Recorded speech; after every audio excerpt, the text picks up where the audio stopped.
Okay, so this is our lecture 5। आज के lecture में हम सी प्रोग्रामिंग का एक बहुत इम्पॉर्टेंट कॉन्सेप्ट कवर करने वाले हैं जिसका नाम है कंडीशनल स्टेटमेंट्स। अब सिंपल वर्ड्स में समझें तो कंडीशनल स्टेटमेंट्स का मतलब होता है डिसीजन मेकिंग इन प्रोग्रामिंग, यानी प्रोग्राम ये डिसाइड करता है कि किस कंडीशन पर कौन सा कोड रन होगा। जैसे रियल लाइफ में भी हम हर रोज़ कंडीशंस यूज़ करते हैं। फॉर एग्जाम्पल, अगर ट्रैफिक लाइट रेड है तो हमने कार को स्टॉप कर देना है, या अगर ट्रैफिक लाइट ग्रीन है तो हमने स्टार्ट कर देना है। उसके अलावा अगर एग्ज़ाम में मार्क्स 50 से ज़्यादा हैं तो पास कर दें, वरना फेल। एंड उसके अलावा और भी बहुत सारी एग्जांपल्स होती हैं, लाइक अगर एटीएम का पिन सही है तो हमारी ट्रांजैक्शन हो जाती है, वरना फिर रिजेक्ट हो जाती है। बिल्कुल इसी तरह हम प्रोग्रामिंग में भी कंडीशंस लगाते हैं। इस लेक्चर में हम स्टेप बाय स्टेप समझेंगे कि इफ़ स्टेटमेंट क्या होती है, इफ़ एल्स स्टेटमेंट कैसे काम करती है, एल्स इफ लैडर क्या होती है, उसके अलावा नेस्टेड इफ़ किस तरह काम करता है, एंड उसके अलावा स्विच केस हम किस तरह यूज़ करते हैं अपनी सी प्रोग्राम में। ये सब कुछ हम इस लेक्चर में कंप्लीट करने वाले हैं। एंड तक आप क्लियरली समझ जाएंगे कि प्रोग्राम का फ्लो कंडीशंस के थ्रू कैसे कंट्रोल किया जाता है। सो मेक श्योर वीडियो को एंड तक ज़रूर वॉच करें। और अगर आप सी प्रोग्रामिंग सीख रहे हैं तो ये लेक्चर आपके लिए बहुत इंपॉर्टेंट होने वाला है। So without wasting any time start करते हैं। तो सी में अगर हम कंडीशनल स्टेटमेंट्स की बात करें तो हमारे पास दो टाइप्स की कैटेगरी आती हैं। सबसे पहले है हमारे पास इफ़ एल्स स्टेटमेंट, उसके बाद है स्विच केस। तो यहाँ पर इफ़ का मतलब इंग्लिश में हमारे पास होता है अगर, एंड एल्स का मतलब होता है अगर ये चीज़ नहीं हुई तो फिर ये चीज़ कर दें। तो यहाँ पर भी इफ़ एल्स स्टेटमेंट हमारी इसी तरह से फॉर्म होती है। अगर यहाँ पे सिंटैक्स देखें कि इफ़ एल्स स्टेटमेंट लिखी किस तरह जाती है, तो सबसे पहले हम यहाँ पे इफ़ लिखते हैं। ये सी का एक कीवर्ड है, यानी सी के कंपाइलर को ये ऑलरेडी पता है कि इफ़ का मतलब क्या होता है। देन हम पैरेंथेसिस लगाते हैं एंड उसके अंदर हम कोई कंडीशन लिखते हैं। अब कंडीशंस हम ऑलरेडी पढ़ चुके हैं। हम यहाँ पे कोई रिलेशन लिख देंगे। जैसे कोई हमारा कैरेक्टर है, अगर वो इक्वल टू एम है तो उस केस में मंडे प्रिंट करवा दें। या फिर मार्क्स की अगर हमने कंडीशन लिखनी है कि मार्क्स अगर ग्रेटर देन 80 है and less than equal to 90 हैं, तो इस केस में हमारा ए प्लस प्रिंट करवा दें। तो इस तरीके की कंडीशंस जो हैं वो हम यहाँ पे लिख रहे होते हैं। और अगर ये ट्रू हो जाए तो ये वाला कोड रन कर दें, अगर ये फॉल्स हो जाए तो फिर ये वाला कोड रन कर दें। तो ये है हमारी इफ़ स्टेटमेंट, ये है हमारी एल्स स्टेटमेंट। एल्स का भी अपना एक पूरा ब्लॉक होता है, ये भी एक कीवर्ड है सी प्रोग्रामिंग में। अगर ये वाली कंडीशन ट्रू हो जाती है तो इन कर्ली ब्रेसेस के अंदर जो भी कोड का पार्ट लिखा होगा वो रन हो जाएगा। अगर ये कंडीशन फॉल्स हो जाती है तो ये एल्स वाला ब्लॉक जो है, इसमें जो भी लिखा हुआ होगा कोड वो रन हो जाएगा। अब इफ़ एल्स कंडीशन के अंदर हमारा ये जो एल्स स्टेटमेंट का पार्ट है, ब्लॉक है, ये वाला कंपलसरी नहीं होता। इफ़ तो हमारा कंपलसरी होता है, एल्स हमारा ऑप्शनल होता है। लाइक अगर हम कोई और काम करवाना चाहते हैं, अगर हमारी ये वाली इफ़ वाली कंडीशन फॉल्स हो गई तो फिर हम एल्स का भी ब्लॉक यहाँ पे लिख देते हैं। या अगर नहीं करवाना चाहें तो इसको हम कम्प्लीटली हटा सकते हैं। अब कुछ एग्जाम्पल्स करके देखते हैं अपने कोड के अंदर। तो यहाँ हम एक वेरिएबल बना लेते हैं एज। अब प्रिंट करवा लेते हैं एंटर एज। अब इसको स्कैन करवा देते हैं यूज़र से %d एंड एज। अब जैसे ही हमारे पास एज आ गई तो हम चेक करेंगे, जैसे हमें पता है कि जिसकी एज 18 से ऊपर होती है वो अडल्ट होता है एंड जिसकी एज 18 से नीचे होती है वो एडल्ट नहीं होता। तो इसी स्टेटमेंट को हम यहाँ कोड में लिखने वाले हैं। तो यहाँ लिख लेंगे इफ़ हमारी एज जो है वो ग्रेटर देन 18 है तो उस केस में हम प्रिंट करवा दें अडल्ट। तो अगर इस स्टेटमेंट को ध्यान से देखें, सबसे पहले हमने इफ़ लिखा है यहाँ पे कीवर्ड कि अगर, देन हमने यहाँ पे अपनी कंडीशन डिफ़ाइन कर दी। हमने अपनी कंडीशन में लिखा कि अगर वो एज जो है जो यूज़र एंटर करेगा वो ग्रेटर देन 18 है तो फिर हमारी इस केस में प्रिंट करवा दें अडल्ट। तो अगर ये कंडीशन ट्रू हो गई तभी हमारा ये प्रिंट हो जाएगा अडल्ट। लेकिन मान लें अगर ये स्टेटमेंट फॉल्स हो गई तो उस केस में हम क्या करेंगे, यहाँ एल्स का ब्लॉक बना लेंगे, यहाँ हम प्रिंट करवा देंगे नॉट अडल्ट। तो अब अगर इसको रन करवा के देखें gcc hello.c एंड ये, तो अब यहाँ पे अगर हम एज लिख दें 15 तो हमारे पास क्या प्रिंट होकर आया, नॉट अडल्ट। इसी तरह यहाँ पे हम मल्टीपल लाइन ऑफ कोड्स भी लिख सकते हैं। जैसे यहाँ पे अगर हम इफ़ में लिखें प्रिंट एफ करवा दें दे कैन वोट, लाइक अगर 18 प्लस अगर एज है तो उसको उनके लिए भी प्रिंट करवा दें adult and they can vote. तो ये दोनों जो लाइन ऑफ कोड है ये पूरा का पूरा यहाँ पे रन हो जाएगा एंड एल्स का जो ब्लॉक है ये इग्नोर हो जाएगा।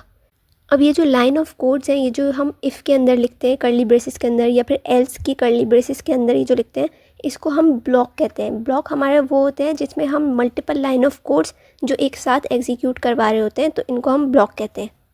अब अगर इसको रन करें, अब यहाँ पे अगर हम एंटर करें एज 19, तो हमारे लिए क्या प्रिंट हुआ, adult and they can vote.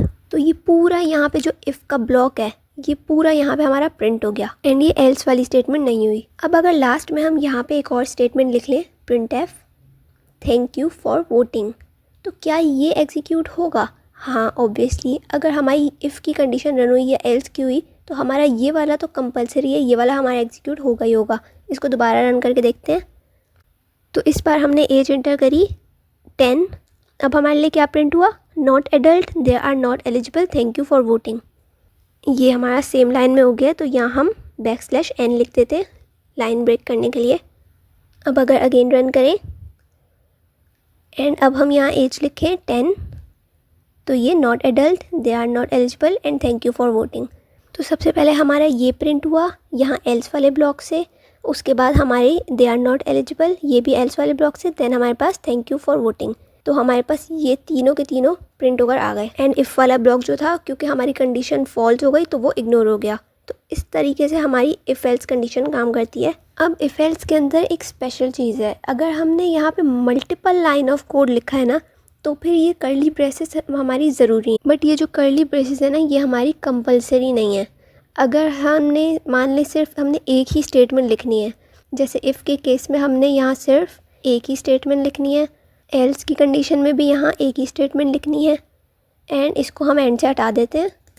तो इसको अगर हम सेव कर लें तो विदाउट कर्ली ब्रेसेस भी ये प्रोग्राम रन हो जाएगा हमारा। तो यहाँ अगर हम एज लिखें 15, तो हमारा ये नॉट एडल्ट प्रिंट हो गया। तो अगर हमारे पास सिर्फ एक स्टेटमेंट है तब हम विदाउट कर्ली ब्रेसेस तो अपना कोड रन करवा सकते हैं, but multiple line of codes अगर हमने रन करवाने हो तो वो इस तरीके से नहीं होगा। एंड जो अच्छे जो प्रोग्रामर्स होते हैं ना, वो कंसिस्टेंसी लेकर आते हैं अपने प्रोग्राम में, और अगर हमने अच्छा प्रोग्रामर बनना है तो हमने कर्ली ब्रेसेस तो लगाने ही होंगे। जैसे यहाँ एक एग्जांपल देखते हैं, अगर हमने कर्ली ब्रेसेस नहीं लगाई और यहाँ मल्टीपल लाइन ऑफ कोड लिख दिया, print F they can vote. अब इसको अगर सेव करें तो यहाँ पे हमारे पास पहले ही एरर आ गया। यहाँ एल्स वाली स्टेटमेंट में क्यों एरर आ रहा है, क्योंकि एल्स वाली जो स्टेटमेंट है वो हमेशा इफ़ के फ़ौरन बाद आनी चाहिए। अब यहाँ क्या हो रहा है, यहाँ पे इफ़ वाली जो कंडीशन है उसके साथ ये हमारी फर्स्ट वाली स्टेटमेंट तो काम कर रही है, लेकिन ये जो सेकंड स्टेटमेंट है ये हमारी इफ़ वाली कंडीशन के ब्लॉक में नहीं है, ये बाहर है। देन आया ये एल्स पे। अब एल्स पे आके सोचा कि इसका इफ़ कहाँ है, क्योंकि इसके ऊपर तो इफ़ लिखा हुआ है ही नहीं। अब ऊपर तो कोई नॉर्मल दूसरी स्टेटमेंट लिखी हुई है, इसीलिए इस तरह के कन्फ्यूजन्स हमने नहीं रखने। तो हमने जब भी कोई प्रोग्राम बनाए, कंडीशंस बनाए, उसमें हमने कर्ली ब्रेसेस डिफाइन लाजमी करने हैं। अब इसके अलावा नेक्स्ट चीज़ क्या है, अगर हमारा इफ़ कंडीशन ट्रू नहीं होती, उसके अलावा हमने चेक करना है कि अगर कोई और कंडीशन हमारे पास है जो ट्रू है क्या, ऊपर वाली तो नहीं हुई तो नीचे वाली में से कोई है क्या। तो उसके लिए हम लिखते हैं एल्स इफ़। एल्स इफ़ लिखने का क्या फॉर्मेट होता है, पहले हम लिखते हैं इफ़, उसमें हम कंडीशन 1 अपनी लिख सकते हैं, देन जो भी हमने काम करवाना हो वो हम इस वाले ब्लॉक में डाल सकते हैं, देन हम लिखते हैं एल्स इफ़, फिर इसकी भी अपनी एक हम कंडीशन लिख लेते हैं एंड इसका भी कुछ लाइन ऑफ कोड हम यहाँ पे डिफाइन कर देते हैं। अगर इसकी कंडीशन ट्रू हो तो फिर ये वाला रन हो जाए। जैसे अगर मार्क्स की हम एग्जांपल लें कि हमारे जो मार्क्स हैं वो अगर ग्रेटर देन 90 हैं तो प्रिंट हो जाए A++, और अगर जो मार्क्स हैं वो ग्रेटर देन 80 हैं बट लेस देन 90 हैं तो उस केस में प्रिंट कर दें A+। एंड इस कंडीशन में ट्रू का जो आउटपुट होगा वो इस वाले लाइन ऑफ कोड्स में आ जाएगा। इसके बाद हम एक और एल्स इफ लिख सकते हैं, एक और लिख सकते हैं, जितने मर्जी चाहें हम इसमें यहाँ पे एल्स इफ डिफाइन कर सकते हैं। उसमें हम डिफरेंट जैसे A+ का हमने करा, B का कर सकते हैं, C ग्रेड का कर सकते हैं, तो डिफरेंट हम कंडीशंस यहाँ पे लगा सकते हैं। एंड अगर उसके बाद हमने करना है कि ऊपर में से कुछ भी ट्रू नहीं हुआ तो फिर हम एल्स एक एंड में लगा देंगे। तो इस तरीके से जो फ्लो ऑफ प्रोग्राम होता है हमारा, सबसे पहले हम यहाँ पे इफ़ लगा देते हैं, उसके बाद हम अपना एल्स इफ वाला ब्लॉक बना देते हैं, उसके बाद फिर एल्स इफ वाला बना देते हैं। तो जितने मर्जी एल्स इफ चाहें हम वो लिख सकते हैं। देन इन दी एंड हम यहाँ पे एल्स डिफाइन कर देते हैं। अगर आपको सारे यूज़ करने हैं तो इस तरीके का कुछ फ्लो ऑफ प्रोग्राम होगा। इसमें क्या होगा, सबसे पहले एक कंडीशन चेक होगी, अगर ये ट्रू नहीं है तो ये सेकंड वाली चेक होगी, अगर ये भी ट्रू नहीं है तो थर्ड वाली चेक होगी, और अगर मान लें कि इनमें से ये वाली ट्रू हो गई तो उसके आगे कोई भी कंडीशन होगी वो रन नहीं होगी, वो डिस्कार्ड हो जाएंगी। एंड अगर ऊपर वाली सारी फॉल्स हो गई तो इन दी एंड ये एल्स वाला जो पार्ट है वो रन हो जाएगा। इसमें कुछ चेक नहीं होता, इसमें बस ऊपर वाली अगर सारी कंडीशन हमारी इफ़ और एल्स इफ़ की फॉल्स हो गई तो ये वाला इन दी एंड रन हो जाएगा। अब अगर हम चाहते हैं कि हमारी सारी की सारी कंडीशंस में चेक हो, जैसे अगर ये भी ट्रू हो जाए तो फिर ये भी रन हो जाए, अगर ये ट्रू हो तो ये भी रन हो जाए, तो उसके लिए हम लिखते हैं इफ़, एक के बाद एक के बाद एक इफ़ हम लिखते जाते हैं। ये चेक होगा सबसे पहले, अगर ट्रू है तो हो जाएगा वरना नहीं होगा, देन उसके बाद ये चेक होगा, अगर ट्रू है तो हो जाएगा वरना नहीं होगा। इसको ऊपर वाला ट्रू था या फॉल्स था उससे कोई फ़र्क नहीं पड़ता। जब नीचे वाली कंडीशन को ऊपर वाली कंडीशन से कोई फ़र्क नहीं पड़ना तो फिर हम बार बार इफ़ लिखते जाते हैं। और अगर ऊपर वाली कंडीशन से फ़र्क पड़ रहा है, जैसे हमने अभी यहाँ पे मार्क्स चेक करने थे, जैसे ऊपर अगर यहाँ पे A++ प्रिंट हो गया तो नीचे A+ दोबारा ना हो, इसका भी ध्यान रखना है। तो इसमें हम इस केस में एल्स इफ यूज़ करते हैं, जिसमें हमारी कोई एक ही कंडीशन जो ट्रू होती है वो वाली रन होती है, बाकी सारी डिस्कार्ड हो जाती हैं। तो एल्स इफ की भी एक एग्जाम्पल हम अपने कोड में लिख लेते हैं। एज के केस में ही हम करते हैं, जैसे अगर एज ग्रेटर देन 18 है तो एडल्ट लिख देंगे। अब यहाँ पे एक एल्स इफ करके कंडीशन बना देते हैं कि अगर एज हमारी ग्रेटर देन 13 है and age is less than equal to 18, तो यहाँ पे हम प्रिंट करवा देंगे टीनेजर, एंड लास्ट में लिख देंगे एल्स प्रिंट एफ चाइल्ड। अब यहाँ ध्यान से देखें तो हमने क्या किया, पहले हमने यूज़र से एज एंटर करवा ली। अब एज अगर ग्रेटर देन 18 है तो उस केस में हमने एडल्ट प्रिंट करवाना है, एंड अगर यहाँ पे एज ग्रेटर देन 13 है एंड लेस देन 18 है तो उस केस में हमारा टीनेजर प्रिंट हो जाए, 13 से बड़ा हो यानी 18 से छोटा हो। तो एल्स ने ये कंडीशन चेक कर ली, एंड अगर ऊपर वाले केस में से कोई भी ट्रू नहीं हुआ तो इन दी एंड ये वाला केस रन हो जाएगा जो कि चाइल्ड प्रिंट करवा देगा। मतलब जो 18 से ऊपर भी नहीं है एंड 13 to 18 वाली एज में भी नहीं है तो ऑब्वियसली वो 13 से भी नीचे होगा, तो वो हमारे उस केस में चाइल्ड प्रिंट हो जाएगा। अब इसको करते हैं save and compile and run. अब अगर यहाँ पे हम एज एंटर करें 16 तो हमारे लिए क्या प्रिंट होगा, टीनेजर। तो यहाँ हमारे लिए प्रिंट हुआ, एक मिनट, हमने यहाँ से नॉट नहीं हटाया था, यहाँ से नॉट हटा के दोबारा इसको रन करते हैं hello.c एंड ये। अब दोबारा से अगर हम एंटर करें एज 16 तो यहाँ पे हमारा प्रिंट हो गया टीनेजर, क्योंकि 13 से वो अबव है एंड 18 से बिलो है, तो उस केस में हमने क्या प्रिंट करवाना था, टीनेजर। अब अगर इसको दोबारा रन करें, अब अगर एज हमने एंटर करी 22 तो अब क्या प्रिंट हुआ हमारे पास, एडल्ट। अगेन इसको करके देखते हैं चाइल्ड के केस में, अगर यहाँ पे अगर हम एज एंटर करें 11 तो हमारा क्या प्रिंट हुआ, चाइल्ड। तो कुछ इस तरीके से हमारी एल्स इफ वाली लैडर काम करती है, इफ़ एल्स इफ देन हमारा इन दी एंड एल्स होता है। अब नेक्स्ट टाइप ऑफ स्टेटमेंट जिसकी हम बात करें, स्विच से पहले हम बात करेंगे कंडीशनल ऑपरेटर्स की। सेकंड चैप्टर में हमने बात करी थी कुछ हमारे पास ऑपरेटर्स होते हैं डिफरेंट, जिसमें हमने बोला था कि हम आगे वाले चैप्टर्स में उनकी बात करेंगे। अब उनमें से हमारा काफ़ी इंपॉर्टेंट एक टाइप था टर्नरी ऑपरेटर। प्लेसमेंट के टाइम पे काफ़ी सारे एमसीक्यूज़ के सवाल जो होते हैं वो टर्नरी ऑपरेटर से रिलेटेड पूछे जा सकते हैं। ये टर्नरी ऑपरेटर आपका C++ में भी होता है, जावा में भी होता है, और ये सेम सिंटैक्स होता है, इसी तरीके से ये कोड हमारा लिखा जाता है और काम करता है। और वो स्टूडेंट्स जो C सीख लेते हैं एक बार तो उनको C से C++ या जावा में शिफ्ट करने पर ज़्यादा टाइम नहीं लगता, क्योंकि सिंटैक्स ज़्यादातर इन तीनों लैंग्वेजेस का और भी लैंग्वेजेस का बहुत सेम होता है, तो उनके लिए बहुत ईजी हो जाता है। बस थोड़ा बहुत जो डिफरेंस आता है वो आउटपुट में डिफरेंस हो जाता है। अब टर्नरी ऑपरेटर का लिखने का तरीका क्या होता है, पहले टर्नरी ऑपरेटर का यूजेज समझ लेते हैं। अब जैसे इफ़ एल्स हमने लिखा था उसमें हमारे पास कितनी सारी लाइंस हमारे पास आ रही थी। पहले हमने इफ़ की कंडीशन लिखी, देन हमने ये प्रिंट करवा दिया, फिर हमने एल्स की कंडीशन, देन हमने ये करवा दिया। तो इस तरह हमारे पास बहुत सारी लाइन्स हो रही थी। तो उसको अगर हम शॉर्ट कर सकते हैं, जैसे मान लें हमने एज चेक करनी है कि अगर वो ग्रेटर देन 18 है तो उसमें हमने एडल्ट प्रिंट कर दिया, अगर ग्रेटर देन 18 नहीं है तो हमने टीनेजर या फिर चाइल्ड प्रिंट करवा दिया। तो अब इतनी सारी लाइन ऑफ कोड्स को सिंगल लाइन में करने का तरीका होता है हमारे पास टर्नरी ऑपरेटर्स का। तो इसको किस तरह लिखते हैं, सबसे पहले यहाँ पे हम अपनी कंडीशन बता देते हैं हमारी क्या कंडीशन है, उसके बाद यहाँ पे क्वेश्चन मार्क लगा देते हैं। ये क्वेश्चन मार्क यहाँ पे चेक करेगा कि ये पूछ रहा है, ये क्वेश्चन कर रहा है कि यहाँ पे ये कंडीशन ट्रू है या फॉल्स है। अगर आपकी कंडीशन ट्रू रिटर्न करती है तो यहाँ पे जो भी लिखा होगा वो एग्जीक्यूट हो जाएगा। देन उसके बाद यहाँ पे हम कॉलन लिखते हैं, देन कॉलन के बाद हम यहाँ पे जो स्टेटमेंट लिखते हैं वो तब रन होगी अगर आपकी ये कंडीशन फॉल्स हो गई। तो ये सिंपल सा एक सिंटेक्स है। यहाँ पे बस हम कंडीशन लिखते हैं, अगर ये ट्रू है तो ये वाली प्रिंट होगी, अगर ये ट्रू नहीं है, फॉल्स है, देन हमारी ये वाली स्टेटमेंट रन होगी। इसको सिंपल सा हम कोड में लिख के देख लेते हैं। जैसे अभी हमने एज को एंटर करवाया था, अब इसी को अगर हम टर्नरी ऑपरेटर्स के उसमें लिख लें, अगर हमारी age greater than equal to 18 है तो उस केस में हम प्रिंट करवाने वाले हैं एडल्ट, देन या कॉलन, देन अगर नहीं है तो फिर हम प्रिंट करवाने वाले हैं नॉट एडल्ट। तो एक चीज़ यहाँ पे हमने ध्यान रखना कि ये जो स्टेटमेंट्स के दोनों ट्रू एंड फॉल्स वाली जो स्टेटमेंट है, इनके बीच में जो हमने लगाना है वो हमने कॉलन लगाना है, हमने सेमी कॉलन नहीं लगाना। हमने इस पूरी स्टेटमेंट के एंड में सेमी कॉलन लगाना है जो बताएगी कि ये स्टेटमेंट यहाँ पे ख़त्म हुई है, यहाँ पे टर्मिनेट हुई है।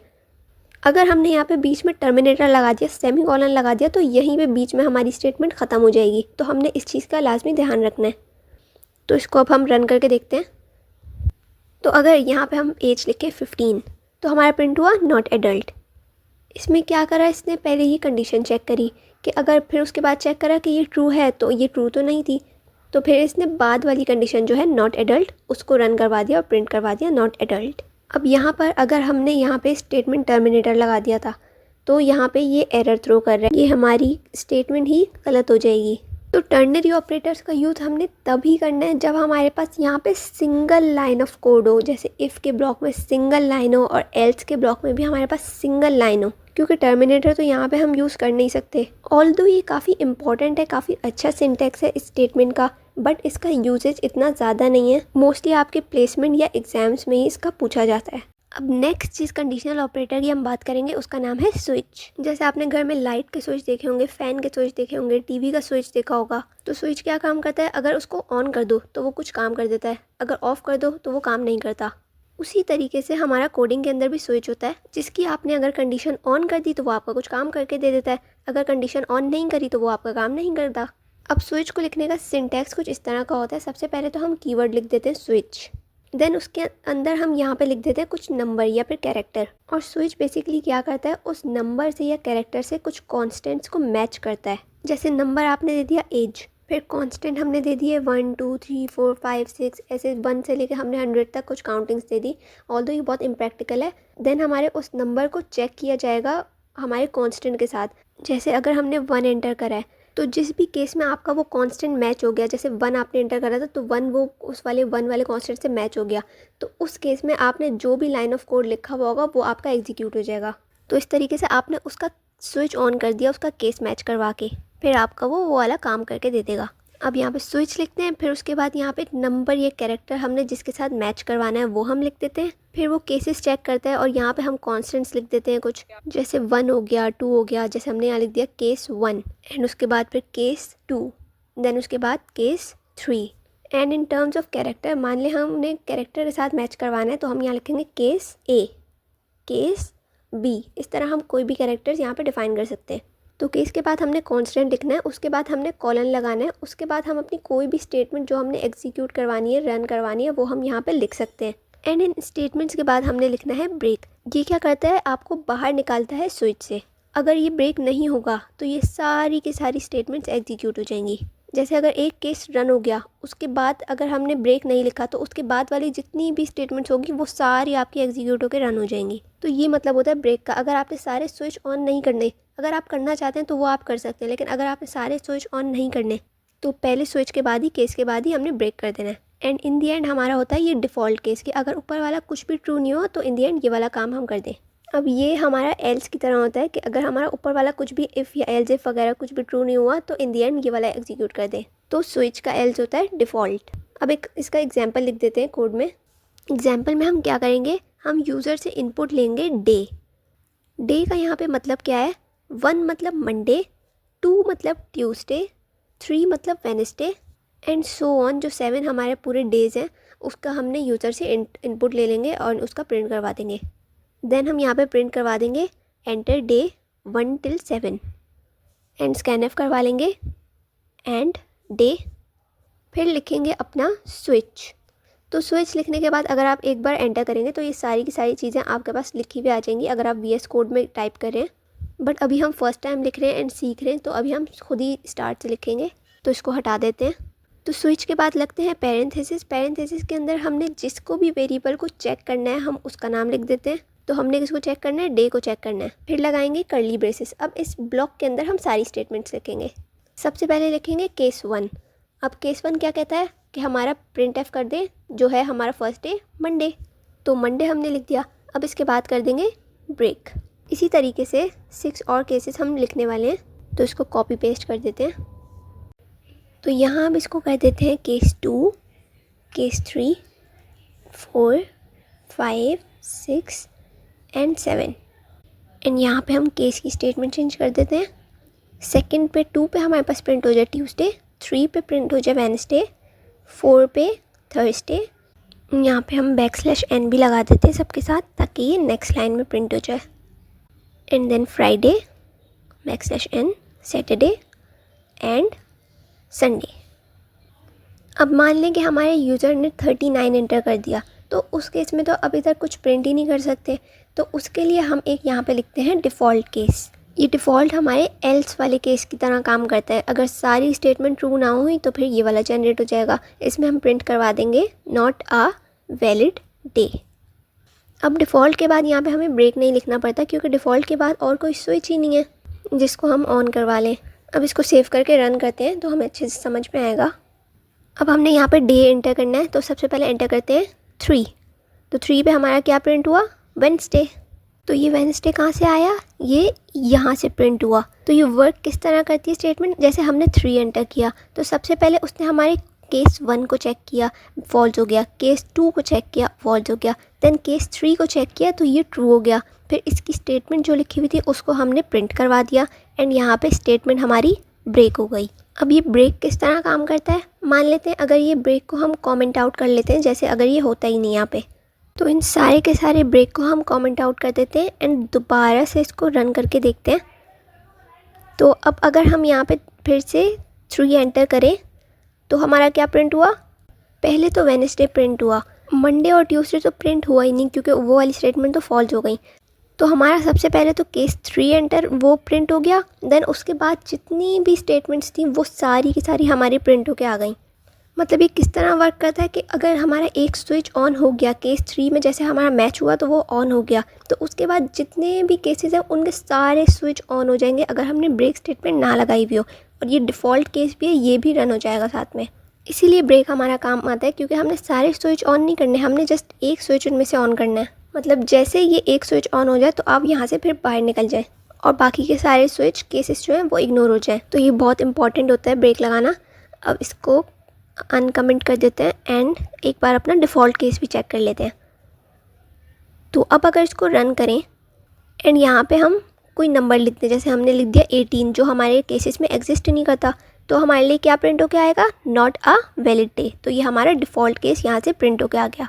अब इसी सेम कोड के लिए हम कैरेक्टर्स के साथ भी यूज़ कर सकते हैं। जैसे ये जो हमने डे बनाया है इसको इंटीजर टाइप में, इसको कैरेक्टर टाइप का हम डिफ़ाइन कर दें। एंड यहाँ पे मंडे के लिए M होगा, ट्यूसडे के लिए हमारा लोअर केस वाला T होगा, देन वेडनेसडे के लिए W, देन थर्सडे के लिए हम capital T and Friday F, Saturday के लिए स्मॉल s एंड संडे के लिए कैपिटल S। यहाँ पे ये 1 till 7 हटा देते हैं एंड इसको कर देते हैं हम %s क्योंकि हम एक स्ट्रिंग वैल्यू प्रिंट करवा रहे हैं। अभी यहाँ पे एक एरर आ रहा है हमारे पास। यहाँ पे हमने क्या करा है, इंटीजर और कैरेक्टर हमने दोनों ही डेटा टाइप्स लिख दी। यहाँ पे एक छोटी सी मिस्टेक हो गई, इसको हमने कैरेक्टर एंड वेरिएबल का हमने नेम लिखना था जो कि है डे। तो ये हम इसको करेक्ट कर लेते हैं। देन उसके बाद यहाँ स्विच में अगर हम आए तो इन केसेस के नंबर्स की जगह हम डिफ़ाइन कर देंगे कैरेक्टर्स। मंडे के लिए M, ट्यूसडे के लिए T, Wednesday, Thursday, Friday, Saturday and Sunday. बाकी सब कुछ हम सेम ऐसे ही रहने देंगे। देन अब इसको रन करके देखते हैं, इसको कंपाइल करके रन करते हैं। तो अब अगर हम यहाँ पे अपना डे इंटर करें F, तो हमारे लिए क्या प्रिंट होगा, फ्राइडे। फ्राइडे अब ये कहाँ से प्रिंट होगा, ये वाली केस से। अब एक इसी तरह हम डिफ़ॉल्ट के लिए भी चेक कर लेते हैं। अगर हमने एंटर किया @ तो हमारे लिए क्या प्रिंट हुआ, नॉट अ वैलिड डे। तो इस तरीके से कुछ हमारा स्विच केसेस काम करते हैं। तो हम कैरेक्टर भी इसमें यूज़ कर सकते हैं एंड नंबर्स भी, इंटीजर्स भी हम इसमें यूज़ कर सकते हैं। अब इन स्विच केसेस की कुछ प्रॉपर्टीज़ होती हैं। जैसे 2 प्रॉपर्टीज़ की हम यहाँ पे अगर बात करें, फर्स्ट वाली हमारे पास cases can be in any order. तो ये क्या कह रहा है कि जैसे अगर हमने अभी लिखा था कि 1 के लिए मंडे प्रिंट होना है, 2 के लिए हमारा ट्यूसडे प्रिंट होना है, तो हम उनको ऊपर नीचे करके भी लिख सकते थे। जैसे अगर हम 2 हो तो ट्यूसडे प्रिंट हो उसको हम ऊपर लिख दें, 1 हो तो मंडे प्रिंट हो उसको हम नीचे लिख दें। तो उसमें जो ये स्विच है वो एरर नहीं देता, जैसे हमने यहाँ पे अभी किया था कि वेडनेसडे वाला केस ऊपर है, फ्राइडे वाला नीचे है। अगर हम फ्राइडे वाले की जगह वेडनेसडे वाला लिख दें, वेडनेसडे वाले की जगह फ्राइडे वाला लिख दें तो कोई एरर नहीं आएगा। सेकेंड प्रॉपर्टी हमारी क्या कहती है, nested switch inside switch are allowed. Nested switch का क्या मतलब है कि एक स्विच उसके अंदर हम एक और स्विच डिफाइन कर दें। जैसे बाहर वाला एक स्विच है उसका हमने डे डिफाइन कर दिया, एंड केस मान लें अगर 3 हमारा ट्रू हो जाता है तो उसके अंदर हमने एक और स्विच लगा दिया, वो हम लगा देंगे मंथ का कि मंथ कौन सा चल रहा है। एंड उसके अंदर मान लें हमारा केस 4 जो है वो ट्रू हो गया, एंड उसमें हमने एक और स्विच डिफाइन किया हुआ है जिसमें हमने ईयर का डाल दिया कि ईयर कौन सा चल रहा है। तो इसी तरीके से इसको हम कहते हैं नेस्टेड स्विच। अब स्विच के केस के अलावा हमने एक और टॉपिक पढ़ना था जिसका नाम है नेस्टेड इफ़। तो उस केस में क्या होता है, उसमें हमारे जैसे अभी हमने इफ़ एल्स पढ़े थे, तो उसमें अगर इफ़ के अंदर एक और इफ़ है तो उसको हम कहते हैं नेस्टेड इफ़। जैसे इसका एक एग्जाम्पल लिख के देखते हैं कोड में। हमने अगर एक नंबर एंटर करवाना है यूज़र से, इंट नंबर, तो हम प्रिंट करवाएंगे एंटर नंबर एंड उसको स्कैन कर लेंगे %t एंड नंबर। अब हम कुछ कंडीशंस लिखते हैं। सबसे पहले हम चेक करेंगे कि हमारा नंबर जो है वो पॉजिटिव है या नेगेटिव है। तो पॉजिटिव नंबर के लिए हम कंडीशन क्या बना सकते हैं, if number is greater than equal to 0। उस केस में नंबर के लिए हम प्रिंट करवा देंगे पॉजिटिव। और अगर ऐसा नहीं है, ये वाली अगर कंडीशन फॉल्स हो गई तो एल्स के केस में हम प्रिंट करवा देंगे नेगेटिव। अब ऑब्वियसली अगर नंबर 0 से बड़ा है तो फिर वो हमारा पॉजिटिव ही होगा, एंड 0 से छोटा है तो वो नेगेटिव ही होगा। अब इसके अलावा अगर हमने इसी केस के अंदर हमने चेक करना है कि नंबर जो है वो हमारा वो इवन है या ऑड है, तो उसके लिए हम क्या करेंगे, यहाँ पे इफ़ के केस में हम एक और इफ़ डिफाइन कर देंगे कि नंबर अगर हमारा पॉजिटिव हो गया, अब इसके अंदर अगर ये इवन है या ऑड है, तो उसके लिए हम लिखेंगे if number modulo 2 is equal to 0। अब ये कंडीशन हम ऑलरेडी चैप्टर 2 के अंदर समझ चुके हैं, तो ये आपको समझ में आ गई होगी। तो इस केस में हम प्रिंट करवा देंगे इवन, वरना तो अगर ये ट्रू नहीं हुई तो एल्स में हम क्या करवा देंगे, प्रिंट एफ ऑड। अब इसको कर लेते हैं सेव। अब इसको रन करके देखते हैं। अब हम जो यहाँ नंबर एंटर कर रहे हैं दैट इज़ 24।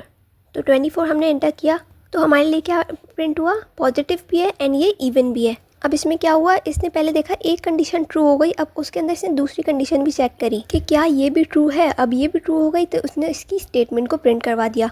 अब यहाँ एक और नंबर हम एंटर करके देख लेते हैं। सपोज़ हमने एंटर किया 23, तो उस केस में हमारे लिए क्या प्रिंट हुआ, पॉजिटिव। तो हमारे लिए प्रिंट हुआ यहाँ से इफ़ की कंडीशन से ये ट्रू हुई पॉजिटिव। देन इसके बाद इसने इफ़ एंड एल्स इन दोनों को चेक किया उस इफ़ के अंदर, तो हमारी इफ़ वाली सेकंड इफ़ जो इफ़ है वो वाली स्टेटमेंट हमारी फॉल्स हो गई, एंड उसका जो एल्स है वो हमारा ट्रू हो गया, तो उसको हमने प्रिंट करवा दिया एंड इस इफ़ को इग्नोर कर दिया। अब एक और केस में हम चेक कर लेते हैं, एल्स वाले केस में। अब हमने प्रिंट किया -2, तो क्योंकि ये नेगेटिव वैल्यू है तो उसके लिए हमारा क्या प्रिंट हुआ, ये वाला एल्स प्रिंट हुआ, लास्ट वाला नेगेटिव। तो इस तरीके से कुछ हमारी नेस्टेड इफ़ की स्टेटमेंट्स हमारी काम करती हैं। अब कुछ प्रैक्टिस क्वेश्चंस हम सॉल्व कर लेते हैं ताकि ये कॉन्सेप्ट्स जितने भी हमने सीखे हैं ये हमारे दिमाग में सही से बैठ जाए।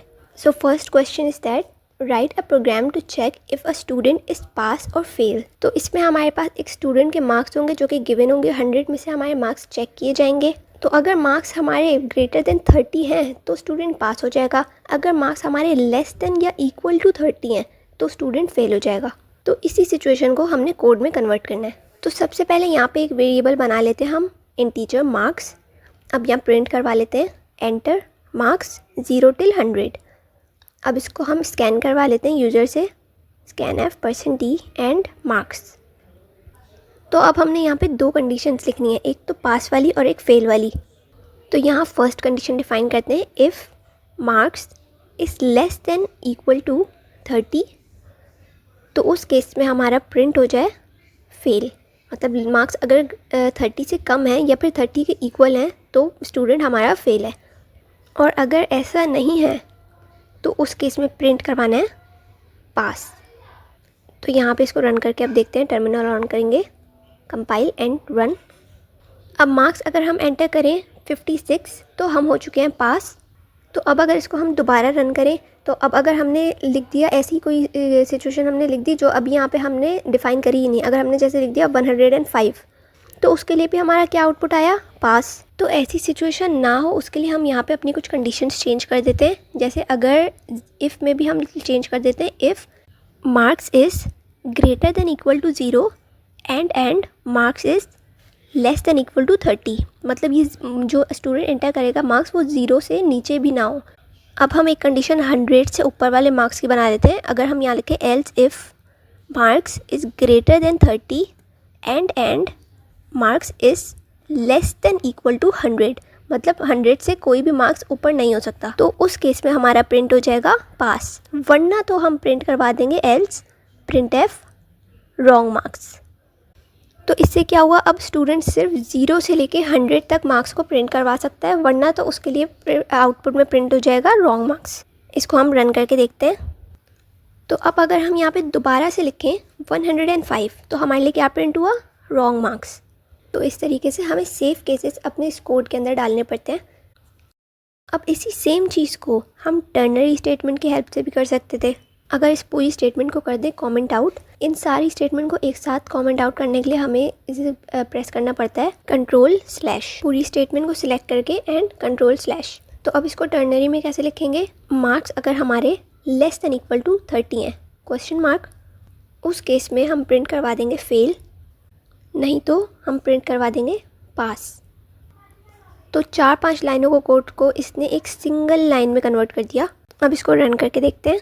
तो मार्क्स अगर हम यहाँ पे एंटर करें 23, उस केस में हमारा प्रिंट हो गया फेल। इसको दोबारा से रन करते हैं। अब अगर हम मार्क्स एंटर करें 89, उस केस में हमारा पास प्रिंट हो गया। तो कुछ इस तरीके से हमारी टर्नरी स्टेटमेंट्स काम करती हैं। अब हम अपना सेकंड प्रैक्टिस क्वेश्चन की तरफ बढ़ते हैं। तो इसमें क्या है, write a program to give grades to a student. अब हमें यहाँ पे कुछ डिफरेंट केसेस दिए हुए हैं। इसमें फर्स्ट कंडीशन है हमारे पास, मार्क्स अगर लेस देन 30 है तो हमें सी ग्रेड देना है स्टूडेंट को, 30 और 70 के बीच में तो फिर बी देना है, 70 और 90 के बीच में तो हमने ए देना है, और अगर 90 से 100 के बीच में तो हमें A+ देना है। अब इन चारों कंडीशंस को हमने एक ही कोड की फॉर्म में लिखना है। तो इस केस में हम टर्नरी नहीं यूज़ कर सकते, क्योंकि टर्नरी में हम एक ही कंडीशन को डिफाइन कर सकते हैं और यहाँ पे हमारे पास बहुत सारे केसेस हैं। तो यहाँ कोड में हम इसको हटा देते हैं।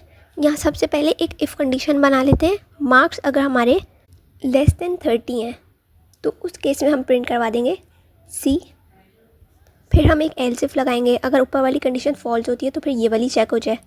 तो इसमें हम अपनी सेकंड कंडीशन लिख देंगे, मार्क्स अगर ग्रेटर देन इक्वल टू 30 हैं and marks is less then 70, तो 30 से 70 के बीच में हमने क्या करना है, तो उस केस में प्रिंट हो जाए हमारा B।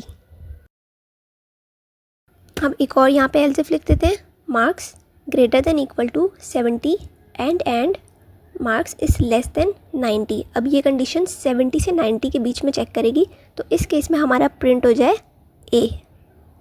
एंड लास्ट हमारा एल्स केस आ जाएगा जिसमें हम प्रिंट कर देंगे A+। तो ये चारों कंडीशंस हमने अपनी कोड की फॉर्म में लिख ली हैं। अब इसको रन करके देखते हैं। तो अब यहाँ हमने मार्क्स एंटर करने हैं। तो सबसे पहले अगर हम एंटर करें 98 तो हमारा आउटपुट क्या आएगा, A+। यहीं पे अगर किसी स्टूडेंट के हम दोबारा से प्रिंट करते हैं, हाँ, तो अब यहाँ पे अगर हम मार्क्स एंटर करें, अब मार्क्स आए हैं हमारे 40, तो उस केस में हमारा क्या प्रिंट होगा, B। तो इस तरीके से आप एक छोटा सा मिनी प्रोजेक्ट बना सकते हैं जिसमें आप अपने मार्क्स के अकॉर्डिंग अपना ग्रेड कैलकुलेट कर सकते हैं। इस तरह का क्वेश्चन काफ़ी बार आपकी प्लेसमेंट्स में या फिर आपके एग्ज़ाम वगैरह में पूछा जा सकता है। अब नेक्स्ट क्वेश्चन की तरफ बढ़ते हैं। नेक्स्ट क्वेश्चन क्या है हमारा, विल दिस कोड। अब यहाँ पे हमें एक कोड दिया हुआ है जिसमें हमें वेरिएबल बनाया हुआ है, उसमें हमने 2 की वैल्यू स्टोर करवाई हुई है। देन एक कंडीशन लिखी हुई है, अगर x इज़ इक्वल टू 1 तो हमारे लिए प्रिंट हो जाए x इज़ इक्वल टू 1, वरना तो प्रिंट हो जाएगी x is not equal to 1। तो इसमें हमारे ऑप्शन दिए हुए हैं कि क्या ये प्रोग्राम हमारा एरर देगा, या फिर क्या ये प्रोग्राम हमारा प्रिंट करवा देगा x इज़ इक्वल टू 1, या फिर क्या ये प्रोग्राम हमारा प्रिंट करवा देगा x is not equal to 1। तो हमने इनमें से एक ऑप्शन बताना है। ये काफ़ी स्ट्रेट फॉरवर्ड क्वेश्चन है। अगर हमें एक छोटी सी बात याद होगी जो हमने सीखी थी जब हमने असाइनमेंट ऑपरेटर्स या फिर रिलेशनल ऑपरेटर्स पढ़े थे, कि सी के अंदर कभी भी आप 0 लिख दें तो वो हो जाती है फॉल्स, या फिर कभी भी अगर नॉट इक्वल टू कोई ज़ीरो वैल्यू है, जैसे 1 लिख दें, 2 लिख दें, -1 -2, तो वो हो जाती है हमारी ट्रू। तो पहले तो मैं कहूँगी आप इस कोड को देख के फर्स्ट लॉजिकली ख़ुद एनालाइज करें कि हमारा आंसर क्या हो सकता है यहाँ पे। तो अगर आपको समझ आ भी गया है तो इसको अपनी कोड की फॉर्म में लिख के एक बार वेरीफाई ज़रूर कर लेते हैं हम। तो इसको यहाँ एग्जीक्यूट करके देख लेते हैं कि इसका आउटपुट क्या होगा। तो int x is equal to हम 2 लिख देते हैं। If x is equal to 1 तो प्रिंट करना है x is equal to 1, else print करना है x is not equal to 1। तो इसको कर लेते हैं सेव एंड इसको रन करते हैं। तो प्रिंट हुआ है हमारे लिए x इज़ इक्वल टू 1। तो ये प्रिंट क्यों हुआ, यहाँ पे तो x हमारा 2 के इक्वल है। तो ऐसा इसलिए हुआ क्योंकि अगर हमें चेक करना होता है कि x 2 के इक्वल है तो उसमें हमने 2 इक्वल टू के साइन लगाने होते हैं। तो हमने यहाँ पे सिंगल इक्वल टू लगाया हुआ है। तो ये सिंगल इक्वल टू क्या कर रहा होगा, पहले एक वेरिएबल होगा x जिसके अंदर स्टोर होगा ऑलरेडी 2। तो इस इक्वल टू का काम था असाइन करने का। इस इक्वल टू ने क्या करा, उस वेरिएबल में से 2 को हटा दिया एंड वहाँ पे स्टोर करवा दिया 1। तो इस इफ़ कंडीशन के अंदर x की वैल्यू 1 जो है वो है, तो ये नॉन ज़ीरो वैल्यू है इसलिए ये ट्रू हो जाएगा। तो यहाँ पे ये प्रिंट हो जाएगा x इज़ इक्वल टू 1। अब अगर मान लीजिए अगर यहाँ 1 की जगह हम 4 लिख रहे होते तो भी ये यही प्रिंट होता। जैसे अगर x को हमने कोड में रिप्लेस कर दिया एज ए 4, तो अब अगर इसको सेव करके रन करते हैं तो अब यहाँ फिर से हमारा प्रिंट हुआ x is equal to 1। Although अगर हम यहाँ पे प्रिंट करवाना चाहें x की वैल्यू को तो यहाँ पे हम लिख देते हैं printf %x। इसको दोबारा से करते हैं सेव, कंपाइल एंड रन। तो x इज़ इक्वल टू 1 आया। उसके बाद हमारे पास x की वैल्यू जो हमने 4 स्टोर करवाई हुई है वो प्रिंट हो गई। तो बेसिकली ये लॉजिक क्या है, इस वैल्यू में, इस वेरिएबल में इस इफ़ कंडीशन ने क्या करा है, उस 2 को हटा के वहाँ से 4 को स्टोर करवा दिया या 1 को स्टोर करवा दिया। ये वाले काम हो रहा है यहाँ पे। तो अब यहाँ पे कोई भी हम नॉन ज़ीरो वैल्यू लिखेंगे तो ये सिचुएशन हमारी, ये कंडीशन ट्रू हो जाएगी एंड यहाँ पे जो स्टेटमेंट होगी वो हमारी प्रिंट हो जाएगी। और अगर हम यहाँ पे x इज़ इक्वल टू 0 लिख देते तब ये कंडीशन हमारी फॉल्स हो जाती। तो तब ये वाली स्टेटमेंट हमारी प्रिंट नहीं होती, ये एल्स वाली जो है वो प्रिंट हो जाती। इसको हम एक बार दोबारा से कोड में रन करके देखते हैं। तो अब अगर यहाँ पे हम कर दें x is equal to 0 and इसको कंपाइल करके रन करें तो इस केस में हमारा क्या प्रिंट हुआ, x is not equal to 1, क्योंकि यहाँ पे एक 0 आ गया और 0 तो फॉल्स वाली वैल्यू होती है। तो फिर ये वाली हमारी स्टेटमेंट फॉल्स हो गई एंड हमारी ये वाली स्टेटमेंट रन हो जाएगी। तो अब इस क्वेश्चन का सही आंसर होना चाहिए था कि ये पहले स्टेटमेंट, ये वाला कोड जो है वो एरर तो देगा नहीं। तो ये सेकंड वाला हमारी क्या है, print x is equal to 1। तो ये वाली हमारी जो स्टेटमेंट है ये हमारी हो जाएगी करेक्ट आंसर। अब नेक्स्ट क्वेश्चन अगर हम देखें यहाँ पे, write a program to find if a character entered by a user is upper case और नॉट। अब अपर केस कैरेक्टर्स क्या होते हैं, A, capital B, capital C, capital D and so on. And lower case क्या होते हैं, small a, small b and so on. तो इनको हम अपर केस कहते हैं, इनको हम लोअर केस कहते हैं। तो हमें चेक करना है हमारा कैरेक्टर जो यूज़र ने एंटर किया है वो अपर केस है या नहीं। तो इसके लिए देखते हैं हम क्या टेक्निक यूज़ करेंगे। तो सबसे पहले एक वेरिएबल बना लेते हैं जिसमें हम कैरेक्टर यूज़र से एंटर करवाएंगे। तो कैरेक्टर CH प्रिंट करवा देंगे एंटर कैरेक्टर, देन उसको यहाँ स्कैन करवा लेंगे %C एंड CH। अब कैरेक्टर के लिए हम यहाँ %C लिखते हैं। अब यहाँ पे हम कंडीशन लिख देते हैं अपनी। हम चेक करेंगे इफ़ हमारा जो कैरेक्टर है वो greater than equal to A है। ये कंडीशन आपने नहीं देखी होगी क्योंकि अब तक हम इंटीजर के साथ, फ्लोट वैल्यू के साथ कंपेयर कर लेते हैं। फर्स्ट टाइम हम कैरेक्टर की वैल्यू को कैरेक्टर के साथ कंपेयर कर रहे हैं रिलेशनल ऑपरेटर से। तो ये भी पॉसिबल है C के अंदर। अब इंटरनली यहाँ पे C कैसे काम करता है कि हर कैरेक्टर की यहाँ पे हमारी एस्काई वैल्यू होती है। तो A जो है उसकी एस्काई वैल्यू शायद 97 होती है। तो इस तरीके से Z तक हमारी बहुत सारी एस्काई वैल्यूज़ होती हैं हर कैरेक्टर की। तो हमें लोअर केस चेक करना हो तो हम यहाँ पे इसको ऐसे A से कर लेंगे। जैसे यहाँ पे हमारी एस्काई वैल्यू लिखी भी आ रही है 97 यहाँ पे हमारे लिए। अगर यहाँ पे हम A की जगह B लिखते तो उसकी एस्काई वैल्यू क्या होगी, 98। उसी तरीके से C करें तो उसकी एस्काई वैल्यू 99 आ जाएगी। एस्काई वैल्यू बेसिकली हर कैरेक्टर का अपना एक इंटीजर होता है जो उसके साथ एसोसिएटेड होता है और कंपाइलर को पता होता है वो इंटीजर। तो या तो हम कैरेक्टर को डायरेक्ट एस्काई वैल्यू के साथ कंपेयर कर सकते हैं। जैसे suppose character is greater than equal to, अगर हम 97 लिखें and character is greater than equal to A लिखें तो कंपाइलर के लिए इसका और इसका मतलब बिल्कुल सेम है। तो या तो ये लाइन लिख लें या ये लाइन लिख लें, इसमें कोई डिफरेंस नहीं है। तो यहाँ पे हम कंपेयर करने वाले हैं कैपिटल A के साथ। तो कैपिटल A की एस्काई वैल्यू है 65 and CH is less than equal to capital Z और कैपिटल Z की एस्काई वैल्यू है 90। ये आहिस्ता आहिस्ता इंक्रीज़ होती जाती है। जैसे कैपिटल ए की होगी 65 तो कैपिटल बी की 66, कैपिटल सी की 67, इस तरीके से बढ़ती जाती है। तो यहाँ पे अगर हमारा कैरेक्टर इस ए के इक्वल है या उससे बड़ा है एंड हमारा कैरेक्टर जी के इक्वल है या उससे छोटा है तो प्रिंट एफ हमने करना है अपर केस। तो एल्स इफ में हम यहाँ पे एक और केस लिख लेते हैं कि कैरेक्टर अगर हमारा greater than equal to small A है एंड कैरेक्टर हमारा less than equal to small G है, उस केस में हम प्रिंट करने वाले हैं लोअर केस। अब उसके अलावा अगर कोई यूज़र कोई कैरेक्टर टाइप एंटर कर दे तो उस केस में हम यहाँ पे एल्स के में प्रिंट करवा लेते हैं नॉट अ इंग्लिश लेटर। इसको कर लेते हैं सेव एंड इसको करते हैं रन। अब मान लें हमने कैरेक्टर एंटर किया कैपिटल एच तो उसमें हमारा क्या प्रिंट हुआ अपर केस। बट अगर हम यहीं पर स्मॉल एच एंटर करें तो उसके लिए हमारा प्रिंट हो गया लोअर केस। एंड इसी तरह अगर हम यहाँ पे परसेंटेज एंटर कर दें तो उसमें हमारे लिए प्रिंट करवा देगा नॉट इंग्लिश लेटर। तो इस तरीके से हम अपना प्रोग्राम बना सकते हैं जो चेक कर रहा है अपर केस है या लोअर केस है। बहुत सारे इसमें अच्छे अच्छे प्रोग्राम्स बन सकते हैं। हमने कुछ क्वेश्चंस यहाँ पे प्रैक्टिस कर लिए हैं जो प्लेसमेंट में या आपके कॉलेज एग्जाम्स में यूनिवर्सिटी वगैरह में पूछे जा सकते हैं।